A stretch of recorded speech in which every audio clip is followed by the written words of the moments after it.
The second issue that we said is wearing a stitched garment, right? Wearing a stitched garment. Similarly, if you wear a stitched garment intentionally, this is the key point, then you must also pay the same fidyah, one of these three things. However, if it is done unintentionally, how can it be done unintentionally?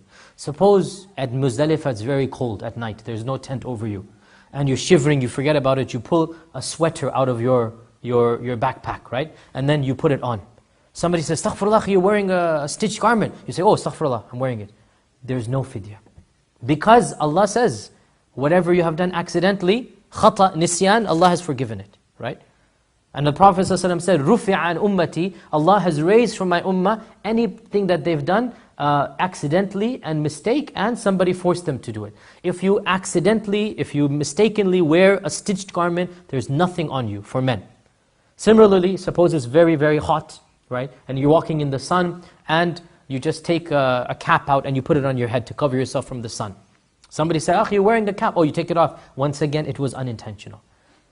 There's no fidyah whatsoever because you didn't do it intentionally. Now, suppose you did it intentionally for a reason. And this is another point people need to understand. The Sharia allows people to break these codes if there's a legitimate reason. Ka'b ibn Ujra was a companion, and he was suffering from lice. And he thought, like many of us think, that even if you're dying, you cannot break the ihram. The lice, this is disgusting, but the lice was so much, it was jumping off of his head. It was falling on his clothes. It was causing immense suffering. The Prophet ﷺ saw him, and he said, go shave your hair and give a fidyah. Yani don't kill yourself over this, right? Go shave your hair and give a fidyah. Now from this, the scholars say, if Muzdalifah is freezing cold, and you need to wear a jacket or a sweater, wear a jacket or a sweater and give a fidyah. For men, obviously women, they have no issue wearing this. You understand this point? The Sharia is not telling you to be backward and go crazy over this. The Sharia is saying, don't do it except for a legitimate reason. If there's a legitimate reason, well then do it and then pay the fidyah. Right? So when there's a legitimate reason, some people, they might feel like fainting, let's say it's very hot, and they want to cover their head. Go ahead and cover the head if you think you're not going to faint because of it, right? And then give the fidyah later on. Allah has not made our religion so difficult. The hadith of Ka'b shows us, when there's a need, you may do it, and then you may give the fidyah. Now, similarly, once, 4, 5, 6 years ago, there was a big, was it the bird flu? Was it called? The bird?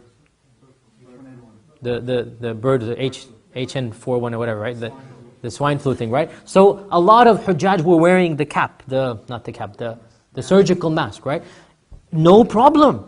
Wear it and give the fidyah. Yani there's a legitimate reason. You don't want to go back with this disease, right? So the scholars said, no problem. En masse, the whole Hujjaj, you may go ahead and wear it, but you still have to give the fidyah, but you're not sinful. There's a legitimate reason to cover the face or do something of this nature. Similarly, when you are going to sleep, let's say, right? You may put a blanket on top of you. But by the way, here maybe this is a strict position of mine, I don't think that a sleeping bag is allowed that you zipper up. Because to me that would then be a garment covering you. But you may have a sleeping bag that you don't zipper up. You have a sleeping bag that in other words, you just fold it on you. Right? You know the Western sleeping bag that you get, right? So, and this doesn't apply for women again, only for men. So, because this would be basically a whole garment again. So you just have a sleeping bag and you fold it on yourself without zipping it up. Okay, some scholars say sleeping bag is allowed because it doesn't quite follow under mukhit. Personally, I like to avoid it. But you may use it, as I said, without zipping it up. Once again though, if it gets cold, and Muzdalifah sometimes gets very cold. In fact, this Hajj, Muzdalifah might be very cold. And Muzdalifah, as you're aware, does not have any tents, there's no roof, you are sleeping in the middle of the desert. Once in a while, Muzdalifah will get close to freezing, and there's wind blowing, and sometimes we've been in Muzdalifah when it's been raining, drizzle. It's not a pleasant place to be in when it's cold and wet. In such a case, you wear the clothing and you give the fidyah. No problem, okay?